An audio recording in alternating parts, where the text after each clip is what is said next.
खगनिसा, मेरा नाम आरती चौहान है और आप सबको पता है कि मैं राजस्थान से हूँ। राजस्थानी रेसिपी एकदम देसी होममेड जो चीज़ें होती है वो मैं आपके साथ हमेशा शेयर करती रहती हूँ। आज मैं आपके साथ शेयर करूँगी एकदम देसी ऑथेंटिक तरीके से, जैसे हमारे गांव में, हमारे घरों में राजस्थान में दाल बाटी चूरमा बनाया जाता है, वो रेसिपी आपके साथ शेयर करूँगी। मेरे ससुराल में महाशिवरात्रि के दिन हमेशा पूरे गांव में चूरमा बाटी बनाया जाता है। तो मैंने मम्मी को सुबह बोला कि आज हम भी चूरमा बाटी बनाएंगे, तभी मेरे दादाजी ने भी बोला कि आज तो अपन भी चूरमा बाटी बनावा बेटा। तो मैं सोचो कि आप कलर एकदम जशान माँ का घरे देसी तरीका दाल बाटी चूरमो एकदम ऑथेंटिक रेसिपी आप कलर शेयर करूँ।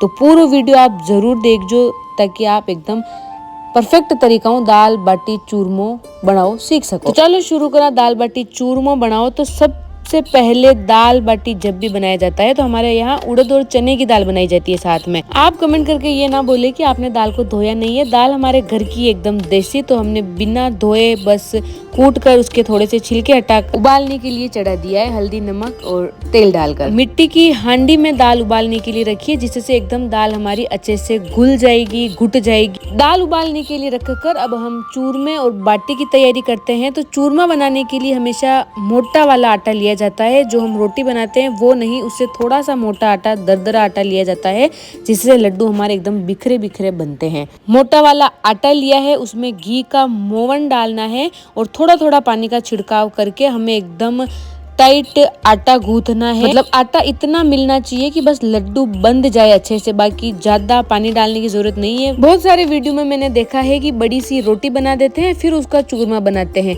लेकिन वो एकदम राजस्थानी देसी ऑथेंटिक रेसिपी नहीं है और उसका टेस्ट भी वैसा नहीं आता है। चूरमे के लड्डू हमेशा मोटे आटे के बनाए जाते हैं, एकदम ढेर सारा घी डाला जाता है, फिर एकदम बिखरा बिखरा चूरमा बनता है, फोड़ते ही पूरा हाथ में बिखर जाए। चूरमे के आटे में नमक भी नहीं डाला जाता है और जितने बड़े आप लड्डू बनाएंगे चूरमा उतना अच्छा बनेगा। तो बड़े बड़े 3 लड्डू बनाए हैं हमने। अब हम साथ के साथ बाटी का आटा तैयार करते हैं। तो गेहूं का हमने जो मीडियम रोटी बनाते हैं वो आटा लिया है, उसमें थोड़ा सा मोटा आटा मिक्स करना है, जिससे बाटी अच्छे से बिखरी हुई बनेगी। बारीक आटे के अंदर हमने लगभग 1 कटोरी मोटा आटा मिक्स किया है, जिससे बाटियां हमारी अच्छी बनेगी। और बाटी के अंदर मोवन और नमक डालना है, और चीजें आप ना भी डाले तो भी चलेगा, लेकिन स्वाद के अनुसार थोड़ी सी हल्दी और सौंफ डाली है मैंने। आप अजवाइन और खड़ा धनिया भी डाल सकते हैं, इससे भी बहुत अच्छा टेस्ट आता है। अब सेम वैसे ही थोड़ा थोड़ा करके पानी डालना है और एकदम सख्त टाइट आटा गूंथ के तैयार करना है। और मैंने पिछली बार भी जब दाल बाटी की रेसिपी शेयर करी थी तो मैंने बोला था कि दाल बाटी बनाने के लिए एकदम जोर चाहिए हाथों में, क्योंकि बाटियों का आटा एकदम टाइट सख्त गूंथता जाता है, तभी बाटियां हमारी अच्छी बनती है।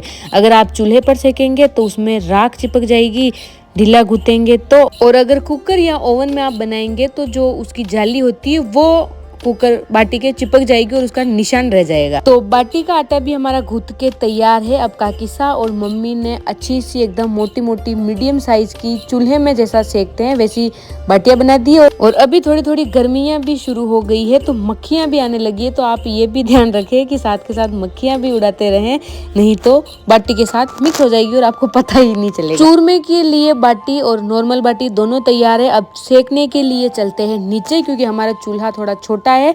तो काकीसा के इधर सेकेंगे तो काकीसा लेके गए। और बाटी का जो असली स्वाद होता है वो कंडे पे जो छाने के अंदर जो बाटियां सेकी जाती है उसी का स्वाद आता है। आप कुकर में कितनी भी बाटियां अच्छी बना दो, मोवन डाल दो, सब चीजें बना दो, लेकिन वो स्वाद नहीं आएगा जो एकदम देसी तरीके से आप चूल्हे पर सेकते हैं। कालू कालू कालू कालू बाटी खाई गई क्या? कालू बाटी खाई गई। तो मम्मी ने नीचे आके जगरा लगा दिया है। जब तक इसके खीरे होंगे तब तक हम दाल छमक देते हैं। तो दाल हमारी अच्छे से उबल गई है। आप देख सकते हैं कि मिट्टी की हांडी में बनाने का फ़ायदा, चूल्हे पर बनाने का फ़ायदा है कि उड़द चने की दाल में कितना टाइम लगता है, लेकिन चूल्हे पर जल्दी बन जाती है, जल्दी उड़ जाती है।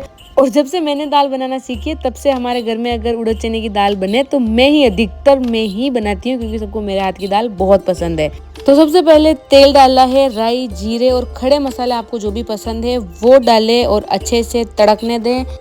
चूल्हे की आंच ज्यादा है तो मैंने सबसे पहले प्याज डाल दिए हैं और मिर्ची डाल देंगे, अच्छे से पकाएंगे। अब सबसे मेन कुटा हुआ अदरक और लहसुन डालना है, जिससे बहुत अच्छा स्वाद आता है, बहुत अच्छी सुगंध आती है।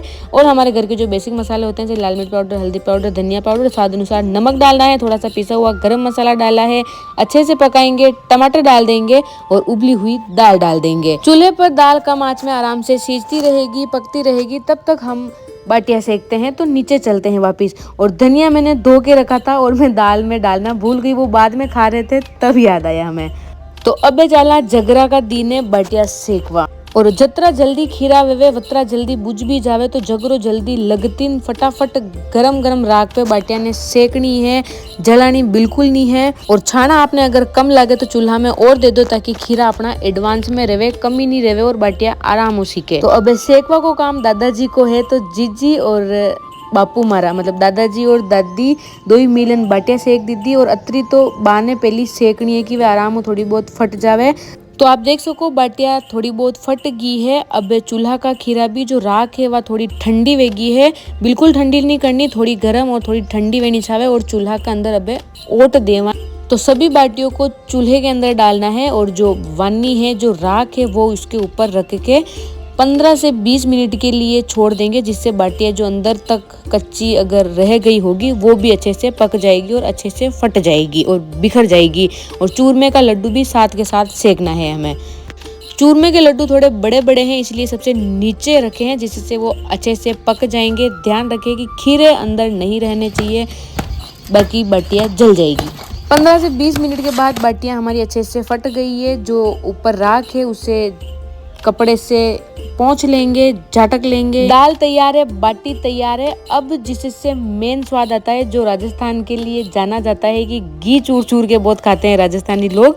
तो सबसे पहले अब बाटियों को घी में अच्छे से गच कर लेंगे, चौपड़ लेंगे। बाटियों को चौपड़ कर बड़े बर्तन में रख देंगे, जिससे जल्दी ठंडी नहीं होंगी, हम जब तक खाएंगे तब तक गर्म ही रहेगी। अब चूरमा बनाना शुरू करते हैं। तो जो चूरमे के बड़े बड़े लड्डू हमने बनाए थे, तो आप देख सकते हैं एकदम बिखर गए हैं, अच्छे से पक गए हैं।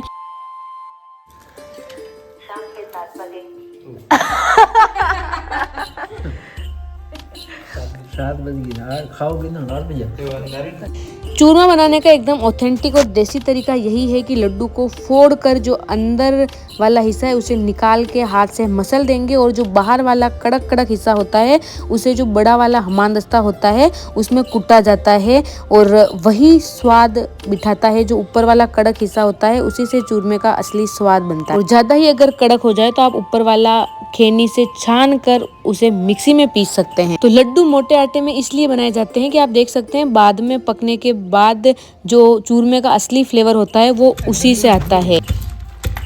तो हमने अच्छे से कूट लिया है। अब इसमें डालना है घी। तो हमने भरकर, चूरमे में बिल्कुल कंजूसी नहीं करनी है, घी आप ज़्यादा डालेंगे तभी लड्डू हमारे अच्छे से बनेंगे। तो हमने हमारी गाय, हमारी रुकमा का एकदम देसी घी डाला है।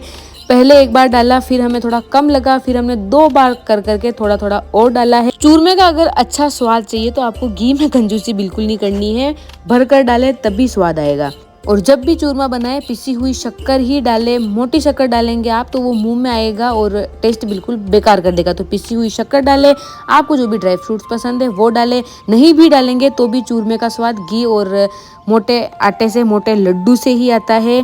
तो थोड़ी सी हमने बादाम डाली है और खोपरे का बुरादा डाला है और अच्छे से मिक्स कर लेंगे। और तैयार है हमारे चूरमे के एकदम लड्डू टेस्टी से। भगवान के भोग के लिए निकालेंगे, महाशिवरात्रि है तो। और फिर बचे हुए लड्डू के सारे लड्डू मम्मी ने बना दिए हैं और आप देख सकते हैं इनके हाथ से ही आप देख के अंदाजा लगा सकते हैं कितना घी हमने डाला है, तभी लड्डू स्वाद बने। और इतने टेस्टी लड्डू बने कि दादाजी ने खुद बोला है कि बहुत अच्छे बने। दिखने में ही आपको लग रहा होगा कि हाँ एकदम प्रॉपर देसी राजस्थानी चूरमे के लड्डू हैं। तो बनके तैयार है हमारे दाल बाटी और चूरमा। 4 बजे से हमने बनाना शुरू किया तो खा के फ्री हुए तब तक 8 बज गए थे। और बापू ने जब चूरमा टेस्ट किया तो उनका रिएक्शन आप देख सकते हैं। तो हम सब ने मिलके खाई दाल बाटी और चूरमा। बाटी आप देख सकते हैं एकदम अच्छे से पकी हुई, फट गई है पूरी तरीके से। दाल में धनिया डालना भूल गए हम, बाकी बहुत टेस्टी बनी दाल बाटी चूरमा और साथ में छाछ। जब भी खाएं तो आप ध्यान रखिए कि पीछे कुछ भी काम ना छोड़े, क्योंकि दाल बाटी खाने के बाद बस सोना ही सोना सूझता है, बस गेड़ आती है। आराम से चूर मसल के खाइए। ये है हमारी आज की रेसिपी आपको अच्छी लगे तो लाइक करें, शेयर करें और कमेंट करके ज़रूर बताइए कि आप कहाँ से हैं, राजस्थान से हैं तो आपको दाल बाटी चूरमा कैसा लगता है, ज़रूर से कमेंट करें। बनके तैयार है हमारे चूरमे के लड्डू। रेसिपी आपको अच्छी लगे तो लाइक करें, शेयर करें, चैनल को सब्सक्राइब जरूर करें। मिलते हैं अगले वीडियो में, तब तक के लिए बाय।